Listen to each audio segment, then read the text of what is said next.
This video is sponsored by Masterworks.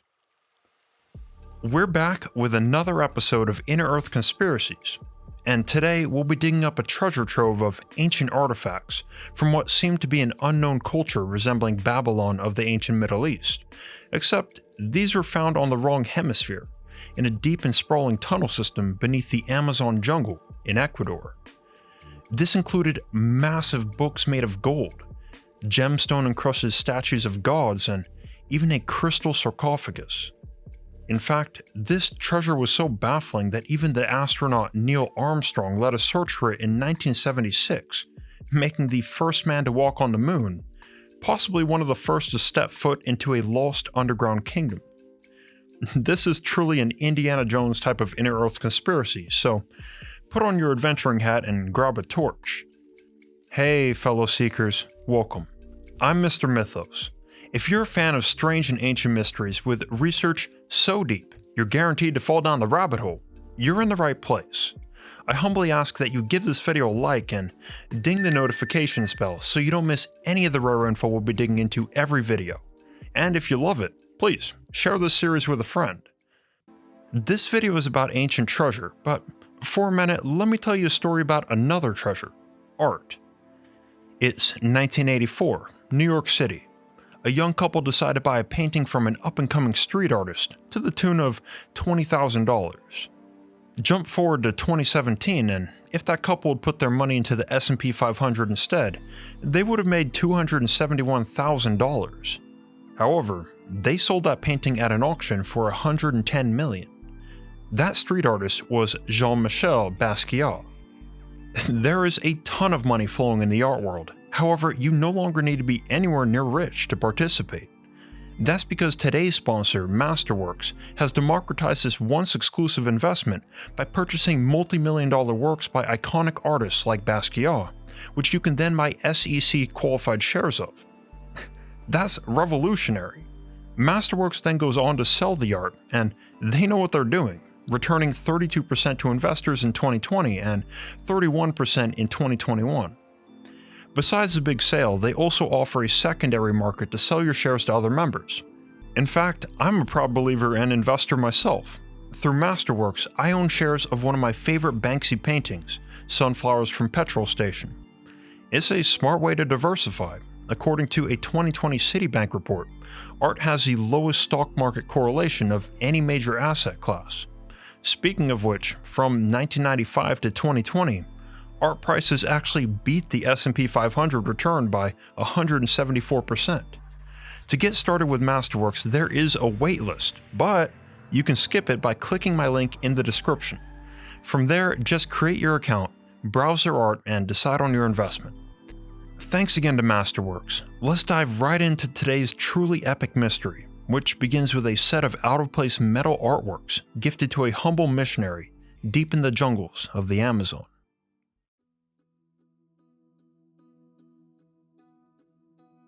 Carlo Crespi Croce, today remembered as Father Crespi, was an Italian Catholic priest who devoted 60 years of his life to charitable work in Ecuador, living among the indigenous people until his death in 1982. He was a highly educated man who studied anthropology at the University of Milan and the natural sciences at the University of Padua. He also earned a doctorate in piano composition. However, Crespi's true passion was helping others. In 1923, Father Crespi was assigned as a missionary to the city of Cuenca in Ecuador, on the edge of the Amazon rainforest. However, he went much further than spreading the Catholic religion. Crespi was an incredible humanitarian who truly improved the lives of the people of Cuenca. For 6 decades, he fed the hungry and raised funds for those who were impoverished and disabled. He set up electric lighting, established an orphanage and multiple schools, championed education for girls, and, as a cinema lover, he even hosted a weekly film festival. But in the everyday life of his neighbors, he was simply a true friend who cared deeply for his fellow humans. Over those 60 years until his death, Father Crespi became perhaps the most beloved and respected person in Cuenca.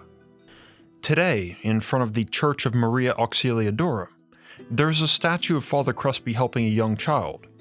Many local elders still share stories about his friendship and charity, and the city continues to petition the Vatican to have Father Crespi venerated as a Catholic saint. However, this same man unexpectedly became involved in a bizarre archaeological find that involved millions of dollars worth of unbelievably strange artifacts that, if authentic, would rewrite history as we know it. But this did not occur in Cuenca. See, Father Crespi didn't limit his humanitarian efforts to just this little town, but also to a tribe of indigenous people known as the Shuar, far deeper into the jungles of Ecuador. This was partly due to his passion for learning about culture and traditions, but his heart was still the same. He helped these Shuar tribespeople selflessly, even living in voluntary poverty with them, sleeping on the dirt floor of a small hut with only a blanket covering him for warmth.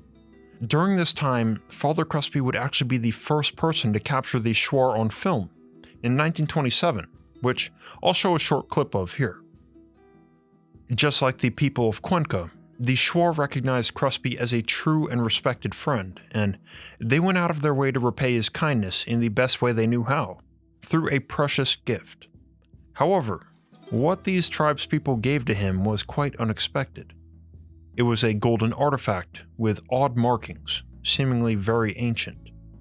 Obviously, this gift lit up his face with a great smile.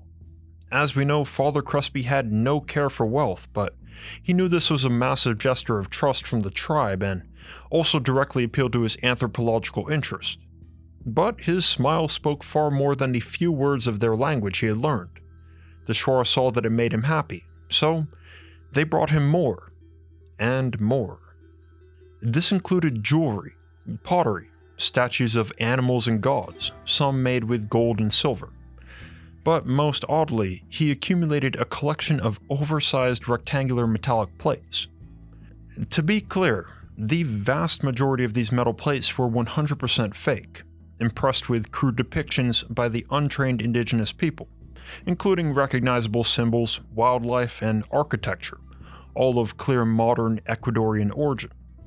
After all, the Shuar had limited resources and just wanted to make Crespi smile, which they absolutely did. However, a small subset of these plates seemed to be authentic. Unlike the others, they were made of gold and were far more complex. And it was this section of his metal library, as it became known, that made Crespi realize there was something very off about some of these gifts. As an educated anthropologist, he noted that certain depictions and symbols were completely different than what was expected in this region, perhaps even in the Western Hemisphere. There were noticeable similarities to that of the ancient cultures of Babylon and Mesopotamia, and also that of Egypt and Far East Asia. But even stranger was that the golden tablets seemed to reflect a mashup of these cultures alongside an unrecognizable written language. When Crespi and a translator asked the Shuar where they were getting all these incredible and invaluable artifacts, they simply told him that they found them underground, in a cave beneath the Ecuadorian jungle. By the end of it all, Father Crespi had acquired more than 50,000 objects, a truly astonishing amount and easily enough to fill a large museum, which is exactly what he did. At first, he stored them in the courtyard of the Maria Auxiliadora Church, until the Vatican granted him permission to start a museum in the Salesian school. And until 1960, Father Crespi's collection was actually the largest museum in Ecuador. Countless university and church officials, professors, archaeologists, anthropologists, and even politicians came to visit his museum, all most curious about the stranger subset of artifacts, those that had no clear Ecuadorian origin. And each of these people had their theories. The American explorer Richard Wingate visited Father Crespi during the mid-1970s to photograph the collection, and of it, he wrote the following, quote, "In a dusty, cramped shed on the side porch of the Church of Maria Auxiliadora in Cuenca, Ecuador, lies the most valuable archaeological treasure on Earth. More than $1 million worth of dazzling gold is cached here, and much silver. Yet the hard money value of this forgotten hoard is not its principal worth. There are ancient artifacts identified as Assyrian, Egyptian, Chinese, and African, so perfect in workmanship and beauty that any museum director would regard them as first-class acquisitions. Since this treasure is the strangest collection of ancient archaeological objects in existence, its value lies in the historical questions it poses and demands answers to. Yet it is unknown to historians and deliberately neglected in the journals of Orthodox archaeology." End quote. Father Crespi himself began speaking more openly about his opinions on the artifacts he felt were genuine, and like Wingate, he believed that there were clear motifs from multiple ancient cultures which the indigenous people would have had little to no knowledge of and therefore couldn't fake. Allegedly, Crespi also suggested that these artifacts may be antediluvian, that is, originating before the event of the Great Biblical Flood written of in the Book of Genesis. Obviously, these opinions were against the mainstream view of history. It was simply impossible for any Assyrian, Egyptian, Chinese, or African people to have been in Ecuador some 4,000 years ago. It goes against everything we're taught. And to suggest a mix of all these ancient cultures, that implies something far more profound than some ancient voyage. Many people like to relate Crespi's metal library to the ancient alien theory, the idea that extraterrestrials were the ancestors or leaders of the first great civilizations, the Mesopotamians, the Egyptians, the Chinese, and the Mayans, just to name a few, and these ancient aliens thus passed on elements of their extraterrestrial culture to these people. That would explain why the traditions and mythologies of these cultures often show crossover, despite their distance from each other. That is, because they all derived from the same source. And that could explain the mix of cultures shown in Crespi's metal plates, because they were either made by aliens or one of these original peoples on Earth. In fact, this very theory is what made this mystery famous in a book called Gold of the Gods by Eric von Daniken, which we'll be getting into a little bit later in this story. However, I'd like to propose an alternative theory, as is the theme of this series: Inner Earth. Remember, the Shuar said that these artifacts came from a mysterious cave system somewhere far off in the Amazon jungle. So why look above when perhaps we should be looking below? Legends of gods building vast underground cities are found in pretty much every major ancient civilization, from Egypt to India to China, which I've covered in detail in previous videos of mine. But as these mythologies have been documented and compared thousands of years later, it's become rather apparent that the hidden worlds spoken of by the ancients may not be completely independent of one another. What if they were connected? By the way, for over a year now, I've been working on a rather lengthy book regarding this exact theory, and you can read a few early draft chapters of it on my Patreon. It's called Inner Earth Mythology, and the full book should be published by the end of 2022. If you're a longtime fan of the channel, you may already be aware of the most enduring sub-theory of Inner Earth, and that is of Agartha, the name of a supposed network of extremely deep hidden tunnels that connect all major Inner Earth civilizations. And this Agartha network is believed to run under entire oceans, reaching every continent and stretching across the entire world. The controversial British historian Harold Wilkins stated in 1945 that, quote, "Tibetan lamas even assert that in America, it is not stated whether north, south, or central, there live in vast caves of an underworld, reached by secret tunnels, peoples of an ancient world," end quote. This detail given by Wilkins is pretty important, as I can tell you, the Americas have perhaps the most consistent legends of Inner Earth. Multiple creation myths of indigenous American peoples tell pretty much the same story, that the native people emerged outward from the surface of the earth. The Nahualteca, which were 7 tribes native to Central America, asserted that they came from a subterranean ancestral home known as Chicomastok, which translates to the place of the 7 caves. These 7 tribes of the Nahualteca eventually formed the Aztec Empire. The same narrative is told in North America, where the Hopi, the Zuni, the Pawnee, and the Creek tribes all share the story that at some point in ancient times, a mouth of the earth opened up and their people emerged outward. In South America, the Inca believed that their forefathers came out of caves located east of Cusco in Peru.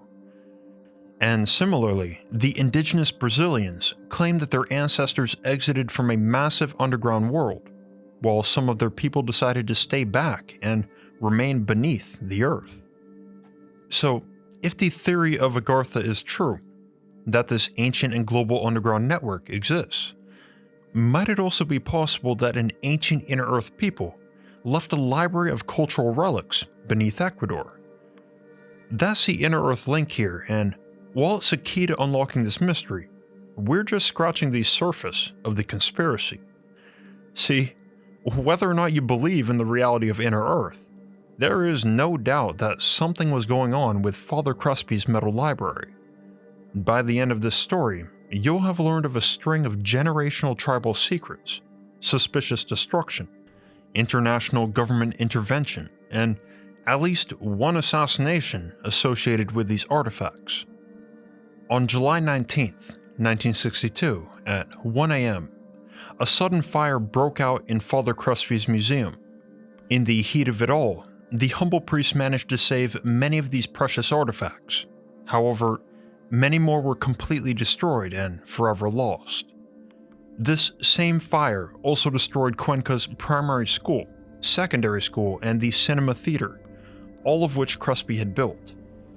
To this day, the cause of the fire remains inconclusive. However, several witnesses filed a report with the police that they had seen two people with fuel canteens coming out of a car. Decades later, the Ecuadorian ufologist Jaime Rodriguez, who was actually born, raised, and educated in Cuenca, investigated this case extensively and concluded that, quote, some unknown people had robbed golden plates and then had put fire on the Crespi Museum, end quote. Father Crespi, of course, was devastated and disturbed by this event and immediately relocated the surviving artifacts to the rooms and hallway of his personal living quarters. Sensing that these artifacts of potential monumental archaeological value might be in danger, he would guard them for the next 15 years. But he wasn't alone, as many citizens voluntarily provided near constant security so neither the artifacts nor Crespi would be in danger again. Father Crespi would thankfully be able to live out the rest of his life among the people that he loved without serious worry. Though he was disappointed that no academic institution had taken the artifacts seriously, with not even a single study conducted, he was at peace knowing that he had tried his best and that God would take it from here. On April 30th, 1982, Father Crespi passed away in Cuenca from natural causes, at the age of 91. The following day, a local newspaper would write, quote, Cuenca is crying on the day of his death, as it had been its dearest son, end quote. Many online articles that discuss this mystery state that Crespi's collection was stolen or simply disappeared after his death. However, that's a slight misconception. On August 9th, 1979, 3 years before his death, the sale of the Crespi Museum was finalized to the Central Bank of Ecuador. The final sale price was 10 million Ecuadorian sucres, which, with inflation, roughly converts to 400,000 US dollars today. And part of this money would be used to build a new public school in Father Crespi's name. However, there are a few vital details we must consider. First off, remember that Crespi never actually owned his collection or the museum. These were all technically property of the Roman Catholic Church, and they were the ones who made the sale to the Central Bank of Ecuador. Second, Crespi himself was disappointed with the sale. In fact, he wasn't even aware of it until it happened, which he voiced to a journalist of the daily newspaper El Tiempo, quote, I heard by local press that my bosses, according to the statutes and monastic laws and commercial agreement of the government, have sold the museum to Central Bank of Ecuador for the sum of 10 million sucres, and Cuenca will receive only 3.5 million sucres for this sale. I finished my conversation, Mr. Itrovo. Go with God." End quote. Third, the final sale document states, quote, "There was made a strict selection naming those valuable objects, 6,500 pieces of the museum recognized as legitimate and precious." End quote. We already knew that the majority of the 50,000 artifacts were fake, but 6,500 genuine pieces is still a shockingly high amount if you think about it. All things considered, and Inner Earth aside, there's obviously a massive secret stash of artifacts and treasure that the Shoah took these objects from. Just keep that in mind. It's not just a rumor or an assumption, but really the only reasonable explanation. Fourth, despite having bought all these thousands of artifacts, not a single one would ever be displayed, subject to testing or research, or seen again, really. So it's true that for 37 years, Crespi's collection did effectively disappear. That was until 2016, though, when a team from the publication Ancient Origins actually flew to Ecuador in an attempt to solve this mystery once and for all. Pretty cool if you ask me, but what exactly did they find? Through a string of meetings and personal references, the Ancient Origins crew were eventually given permission to view Crespi's collection, held in the central bank and only under the escort of a team of police. They did manage to film it though, which I'll be showing as I read. Quote, "Thousands of artifacts had been carefully catalogued according to their age and the culture they had belonged to. Figurines, ceremonial seats, weapons, stone carvings, ceramics, jewelry, ancient calculation systems, religious icons, and even elongated skulls and shrunken human heads, but no metallic plates. The metallic plates were located at the opposite end of the building complex, in a locked storage area of a dilapidated old building. We were shocked. The metal plates and artifacts were strewn all over the floor, thrown in cardboard boxes and gathered in miscellaneous piles. It was clear that no value was ascribed to these plates. The metallic plates were clearly not made of gold, but a soft and pliable metal that more closely resembled aluminum. The carvings were crude and, in some cases, infantile." End quote. However, they ended this article with a problem. Quote, "A small subset of artifacts, which were photographed and filmed in the 1970s, consisting of gold carvings, hieroglyphs, and Sumerian figures, is genuinely missing, and no one seems to have any answers as to where they are." End quote. These stranger artifacts the Ancient Origins team is referring to included the gold and silver plates in Crespi's collection, as well as certain stone and clay artifacts, the problematic pieces of the collection that would rewrite history if deemed authentic. The key pieces to the puzzle were missing.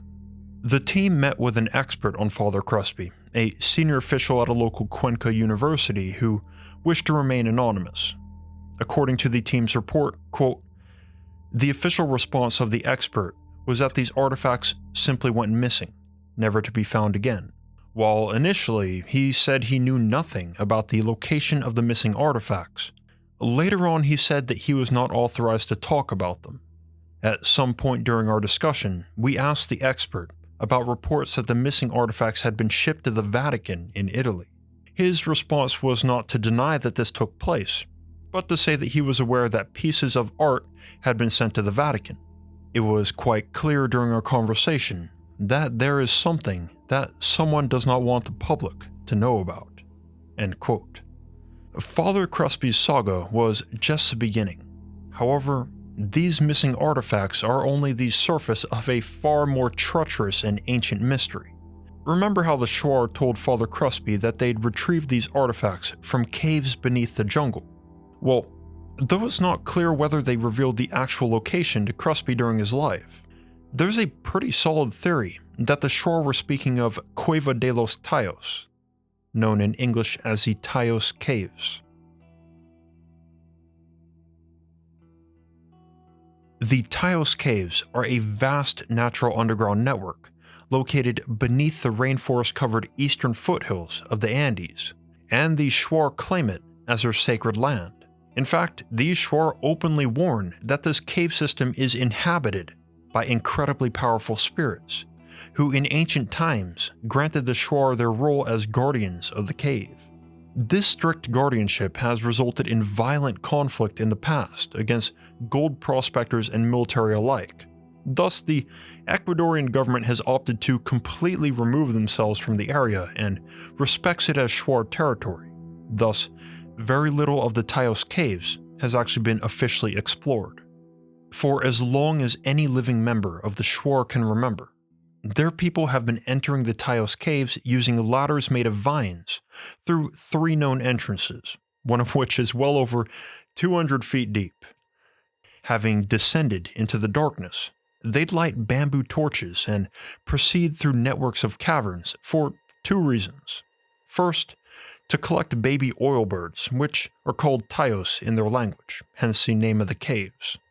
And second, for spiritual and ceremonial purposes, to meet with one specific spirit who supposedly resides in the upper levels.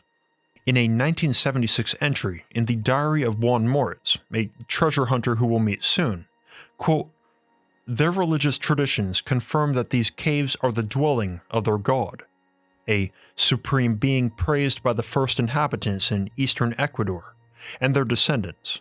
Their god is eternal, but it is unknown if they believe he has a human shape with a body, or if he is simply a spirit, a soul to whom his children, between April and June, go down to pay tribute through ceremonies of unknown nature."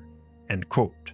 While his description is mostly on point, especially regarding the god's possible physical nature, Moritz was wrong about one aspect. The god of the Shuar is not a he, but a she, an ascended goddess known as Nunkui. In Shuar mythology, Nunkui was the very first Shuar, a woman who was once human. However, she traveled deep into the Tayos Caves, and this act or some unknown event during it transformed Nunkui into an almighty goddess, and she chose the caves to be her home, specifically the upper levels amid a wealth of gold and precious stones. And in those Tayos Caves, she created a lesser male god named Sunki, and together they birthed Shuar children, as well as dogs, who then emerged out and onto the surface. The mythology continues though, as Nunkui and Sunki went on to host a civilization of inner earth spirits, supposedly those of deceased Shuar, in the deeper levels of the Tayos Caves, or possibly in another cave system altogether, a place called the Cave of the Higher Beings, as we'll learn about a bit later. Regardless, Nunkui bestowed the Shuar people the right as the sole guardians of this place. An important detail to note is that the Shuar warn against venturing into Nunkui's personal lair out of fear of some terrible punishment. It's not clear whether this warning is for all people, including the Shuar, or specifically for outsiders. Apparently, the elders know where her lair is, but have never revealed this information to younger generations, let alone strangers. This myth of Nunkui's lair is curious though, as it's believed to be a large luxurious room filled to the brim with gold and gemstones. And multiple people who have met and conversed with the Shuar since Father Crespi's death have been told quite openly that the gold and artifacts given to him were taken from within the Tayos Caves. So it's really no secret that this is the location. However, it's an enormously vast, unmapped network with restrictive access on the threat of death. So therein lies the problem. In the mid-1960s, a Hungarian speleologist and prospector named János Moritz, better known by his Spanish nickname Juan, was trekking through the Andes Mountains. The jungle was dangerous, but Moritz proceeded fearlessly, recounting in a rare and obscure interview from 1978, quote, "One day I came across the Shuar, head shrinkers. I lived with them for 2 months, but not for 1 second did I believe they could be the ones holding this secret." End quote. After treasure hunting in Peru, Bolivia, and Argentina, Moritz had met with a source in Ecuador who tipped him off to a remote cave that might be well worth his time. Until his death, Moritz kept his source anonymous. However, we will eventually find out who it was. At the foot of one of the openings to the Tayos Caves, possibly one that is still unknown to the public, he climbed in. Quote, "The vegetation was hiding an entrance to a cave. The rock marked the exact spot. I came close to the edge of the entrance, which was barely 3 feet wide. Equipped with my lantern, I dove into this mysterious corridor." End quote. Mapping his position, Moritz traveled further and further in until finally he came across a section of the cave that was clearly not natural but man-made. Moritz would leave out details as to not expose his route, but at some point here he had discovered the entrance to a secret chamber. As he would recount, the walls, ceilings, and general architecture within it were perfectly carved. A long hallway stretched out from the back, and as he traveled through it, he finally stumbled upon the mother lode. Quote, "All around me and as far as the eye could see, I saw a mountain of shining gold. I spotted human skeletons, completely covered by a thin layer of gold. I saw a desk of polished stone. Over it, there were large open books with golden pages. I barely dared to brush the golden pages with engraved hieroglyphs. Surely these indestructible books include the history of all civilizations, those from above and below." End quote. It was a monumental find. A library of massive golden plates, strung together into books, each impressed with pictures and symbols that seemed to be of a mixed Eastern origin, with writings in a language he did not recognize, but most closely resembled cuneiform. It seemed that Moritz had discovered the origin of Father Crespi's collection. Crespi's golden plates were pages from these golden books. This was truly the find of a lifetime, so Moritz had to proceed with the utmost caution. In particular, he needed to ensure that he had legal rights to the discovery, and for that, he needed a trusted lawyer. So with his possession carefully mapped, he closed the secret chamber and proceeded to exit the cave. For the next year, he would carefully network to find the right legal representative to share this discovery with, and through a senator friend, he was introduced to a prominent lawyer from Ecuador's largest city, Guayaquil, a man named Gerardo Peña Mateos. Due to the necessary legal role he had to play, Mateos required Moritz to show him the treasure trove, and Moritz did just that, allowing Mateos to confirm that this mysterious place and its treasures did indeed exist, exactly as Moritz described. In June of 1969, they both wrote a detailed description of the findings. Quote, "The subterranean world exists, and inside its chambers I have discovered valuable objects of great cultural and historical value to humanity. The objects consist especially of metal sheets that probably contain the summary of the history of an extinguished civilization, of which we don't have the least indication to date." End quote. On July 21st, they had this document notarized and finally submitted it to the Ecuadorian government, expecting to be met with a team or, at the very least, resources for an expedition. They never heard back, and there was no way they could take it all out themselves. Most of these artifacts were massive, particularly the metal books, which could not be lifted without equipment or a larger team. So for the next several years, again with the utmost caution, both Moritz and Mateos vetted their options for someone to fund a full-scale expedition. And in these efforts, they met a certain ancient astronaut theorist, a Swiss man named Erich von Däniken. Erich von Däniken is an author best known for his controversial theories on extraterrestrial involvement in early human civilizations.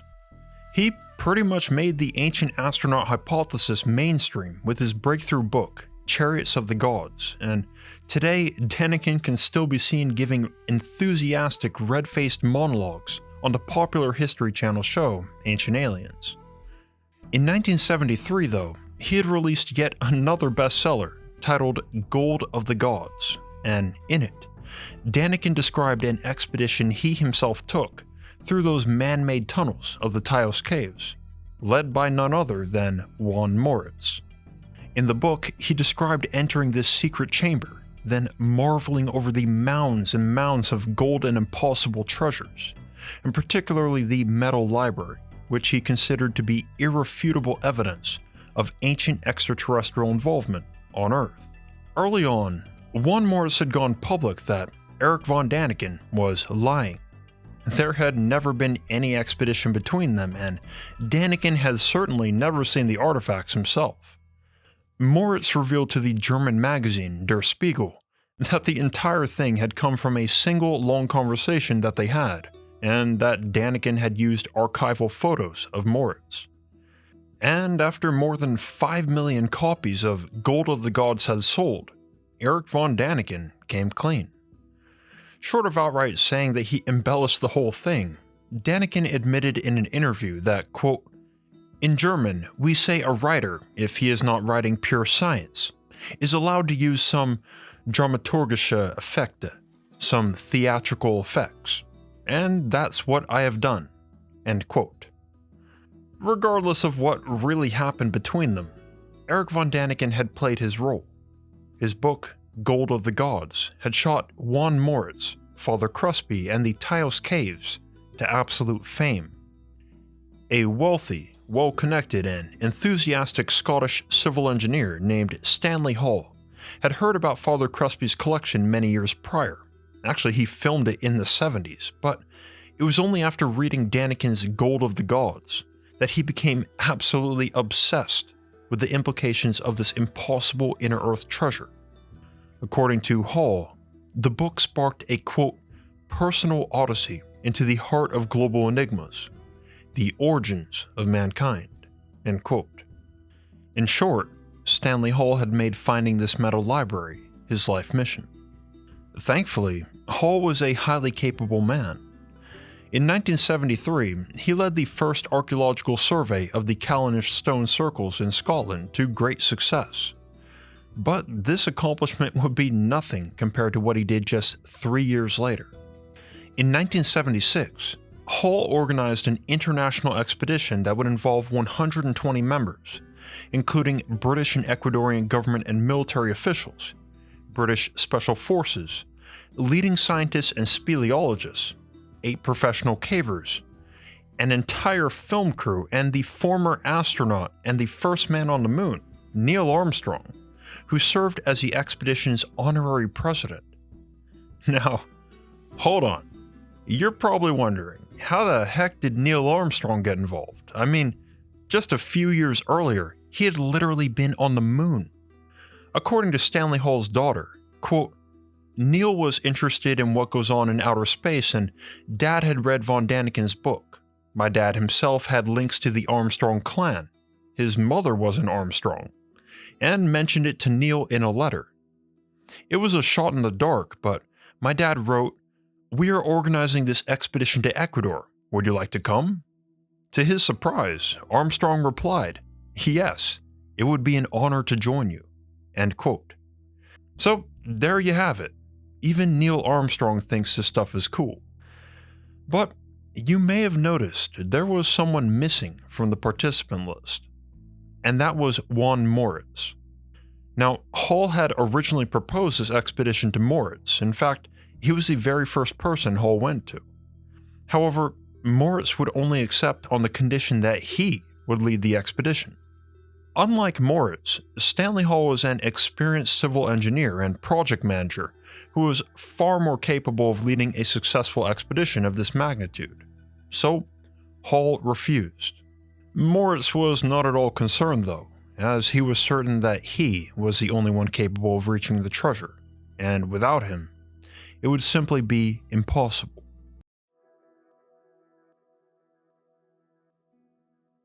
It was 1976, and all the pieces were coming together.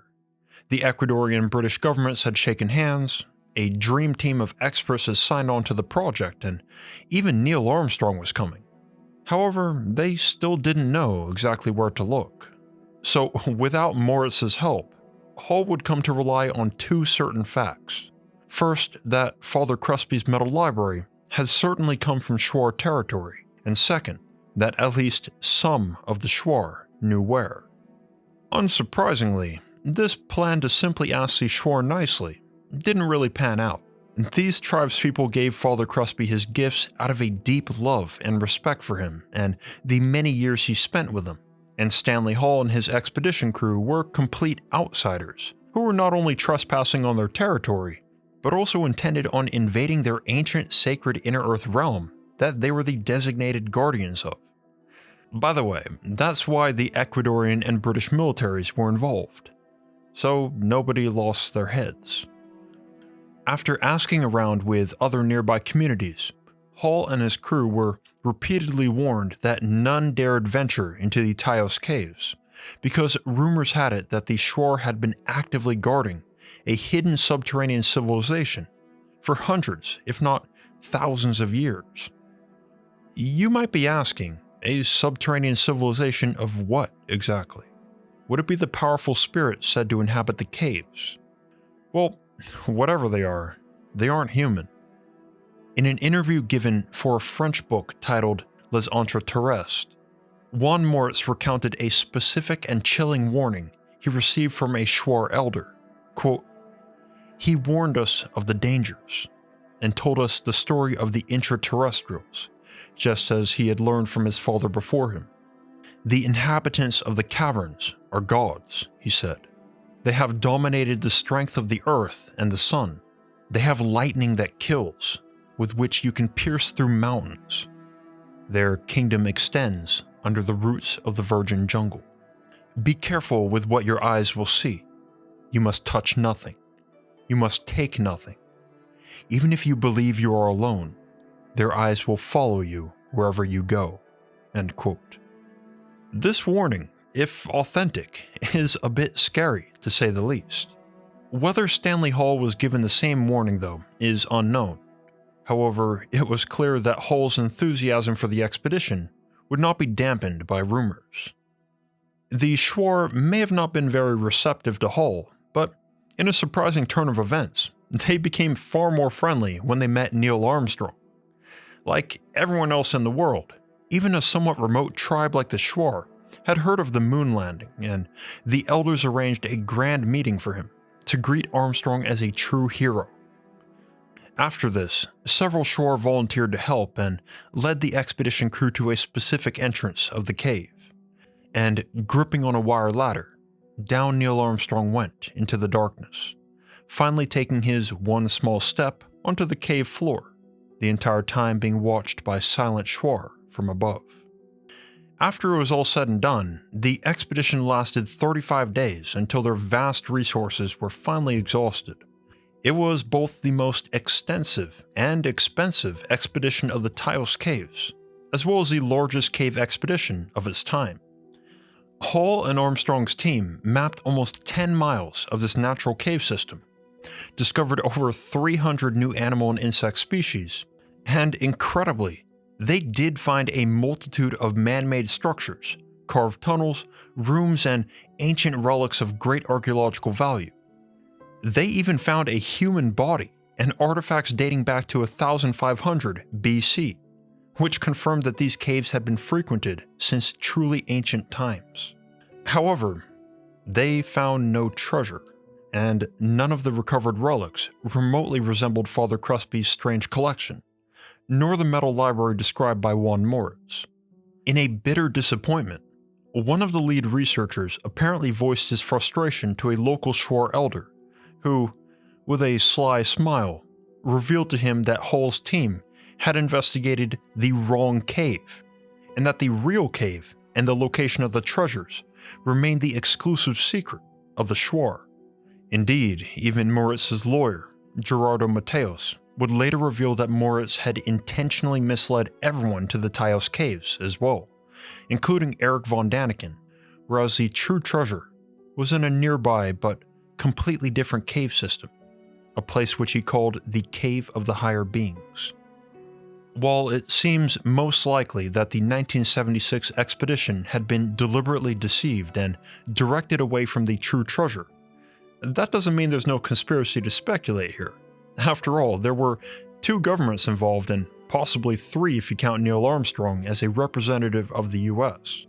Allegedly, the expedition's military portion extracted 4 massive boxes, which no one, not even the Shuar who openly cooperated, were allowed to know the contents of. Several Shuar reported feeling used and scammed and had a sinking sense in their heart that expedition members took something very important from the Tayos Caves. The expedition report itself is also noticeably short compared to what you'd expect from an undertaking of well over 100 people and over a month of non-stop exploration. In recent years, the Ecuadorian researcher Manuel Palacios has pointed out, quote, the concealment of reports, photographic and filmic evidence, and, above all, the denial of the real magnitude of this underground system, which was limited to only 5 kilometers in length, end quote. Also, consider that Neil Armstrong expressed to the press the sheer magnitude of his experience there. Quote, Tayos is up there with the moon, end quote. This short statement is not one to take lightly and makes you wonder if the expedition findings were really as simple as they seem. In occult groups who've investigated the metal library mystery, there tends to be a lot of focus on Neil Armstrong specifically. As the first man to step on the moon, there's a popular conspiracy theory that Armstrong and the rest of his crew discovered ruins and evidence of ancient civilizations there, and followed orders to erase them from existence in order to hide this truth from humanity. The reasoning was either to maintain the narrative woven by the elite, or simply out of fear of how humanity would react to this information. From here, this same logic should also apply to any evidence proving the existence of an ancient advanced inner-Earth civilization. Either of these revelations would have unprecedented effect on the validity of our religious, political, and economic systems. It could very easily cause a complete collapse. Of course, we know that Neil Armstrong led this expedition into the Tayos Caves. So, really, how odd is it that the first man on the moon happened to lead a journey into what was rumored to be a hidden underground city or even civilization? Did Armstrong participate purely out of his own personal interest? Or might he have gone under the order of the American government, perhaps to find and deal with the truth of inner Earth, before the British and Ecuadorian governments got to it first? That's about as far as that theory goes, and indeed, interest in the Tayos Caves and its metal library would never again reach the heights of the 1976 expedition. However, even after this failed mission, Stanley Hall did not give up his search for the metal library.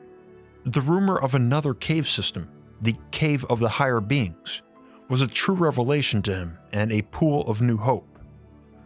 Like these swaths of soldiers, scientists, and cavers who had returned to their homes, Hall had also returned to Scotland, but with his eyes set on one final lead, and that was the original anonymous source who had tipped Juan Moritz off to where he would find his treasure, back in the early 1960s when this all first began.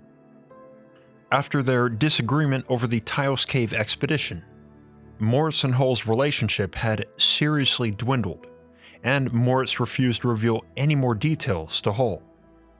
And on February 27, 1991, some 15 years after they first met, Moritz would die suddenly from respiratory heart failure, allegedly due to a severe potassium deficiency, just days before his 69th birthday. He had collapsed and died alone in a hotel room. While there's nothing inherently suspicious about this death, in the previous 2 decades, Moritz had grown incredibly paranoid and had told friends that he'd suffered multiple kidnapping attempts and even attempts on his life. He was also the owner of more than 50 safety deposit boxes across different banks in various countries, but considering what he supposedly found, perhaps he had a reason to feel wary. While the death of Juan Moritz was demoralizing for Hall, it ultimately fueled him for one final exhaustive sweep. And in September of that same year, 1991, Stanley Hall found a man named Petronio Jaramillo, who was, in fact, Maritz's secret source. This was confirmed by Maritz's lawyer, Gerardo Mateos. Petronio Jaramillo was already aware of Hall's life work with his search for the metal library, and when they met, luckily it was on very friendly terms. Jaramillo agreed to show Hall the correct entrance, which he also confirmed was not part of the Tayos Caves, but another nearby cave system entirely. However, he would only bring Hall there once trust and camaraderie had developed between them, and when the time was right. During multiple long interviews and exchanges of letters, Jaramillo revealed how he'd originally come to know the location of the metal library. Like Father Crespi, Jaramillo's uncle was a true friend of the Shuar, and for much of his life had offered them assistance. One day the Shuar elders led him to the cave and guided him to their greatest treasure, that which they'd guarded for countless generations. They showed him their secret as a profound thank you, the greatest gesture of trust one could receive. However, this treasure did more than elicit appreciation from Jaramillo's uncle. This treasure absolutely dumbfounded him. He had never seen anything like it in his wildest dreams. It was truly a sight to behold. Now, the uncle was a humble man and had no intention of stealing the treasure, but he couldn't just let it rest. He could barely close his eyes without seeing it. It was unbelievable. He had to show the treasure to someone just to prove to himself that it was real. So he chose his favorite nephew, Petronio Jaramillo, and in 1946, when Jaramillo was just 17, he took him into the cave and led him to the secret room and showed him the impossible treasures of Inner Earth. This was 18 years before Moritz ever arrived in Ecuador. After this visit, Jaramillo would visit it only one more time. Allegedly, Jaramillo did not take any photos simply because he thought no one would believe him. He was a teenager after all. However, he claimed to have imprinted his initials into the malleable gold of 7 of the metal plates to leave evidence of his presence in the metal library. In a written testimony, Jaramillo recounted his experience in the metal library. Quote, "First, I looked inside a small chamber and saw some golden toys, and amongst these, small balls of gold, marbles of different sizes. Climbing to a second chamber, my astonishment increased.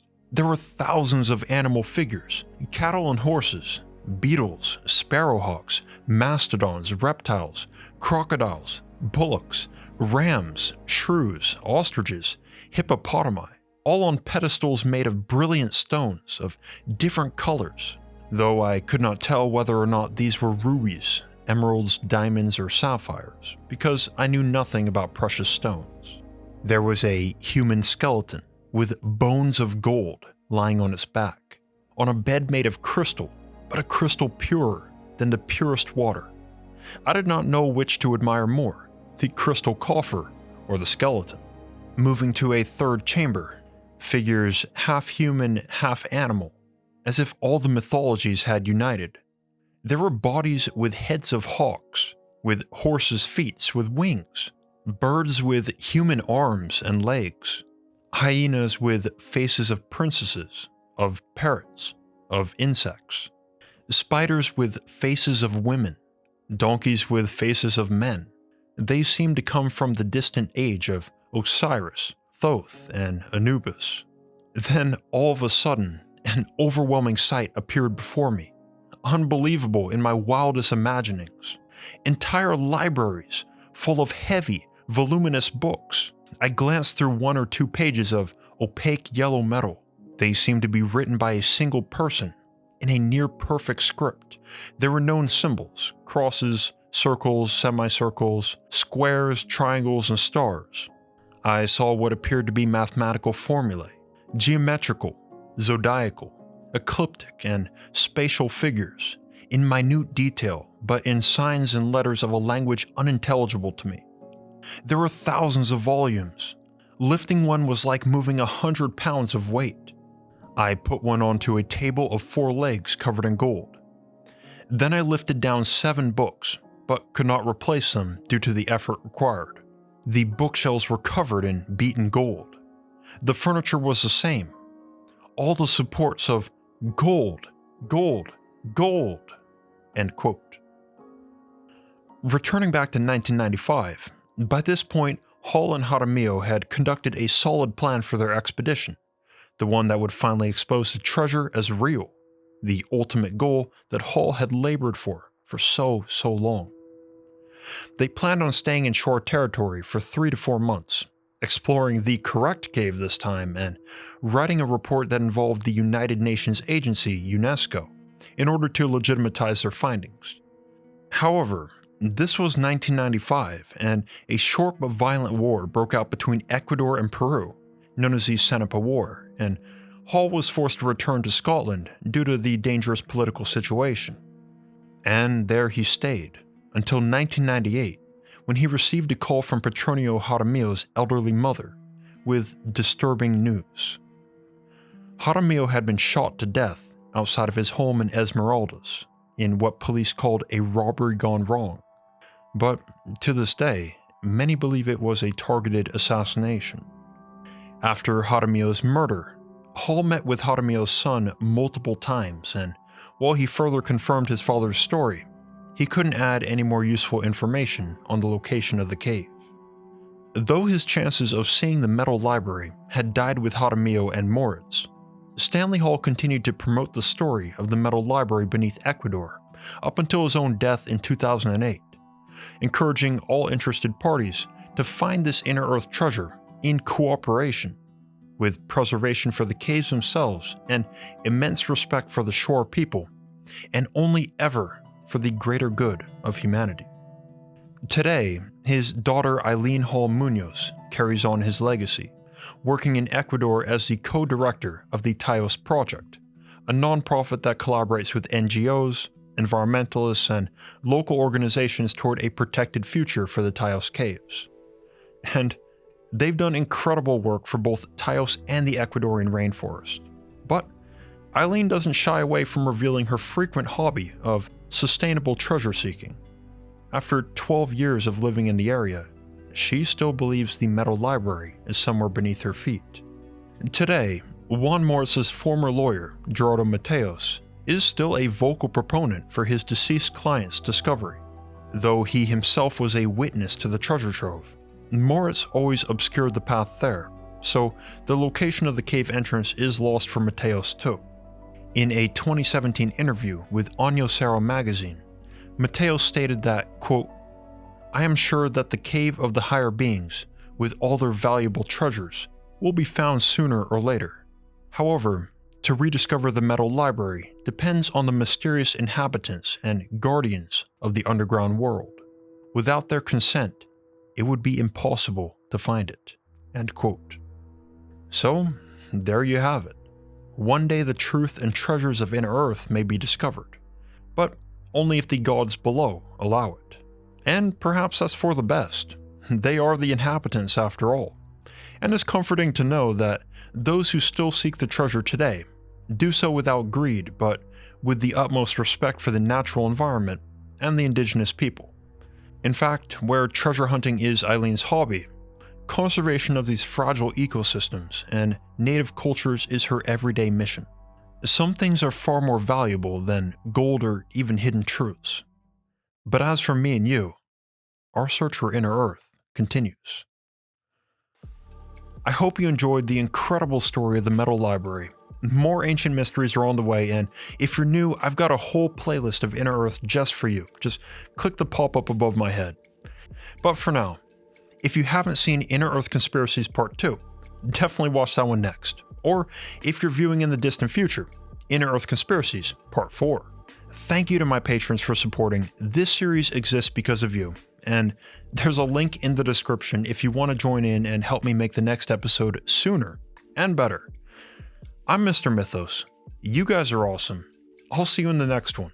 Peace.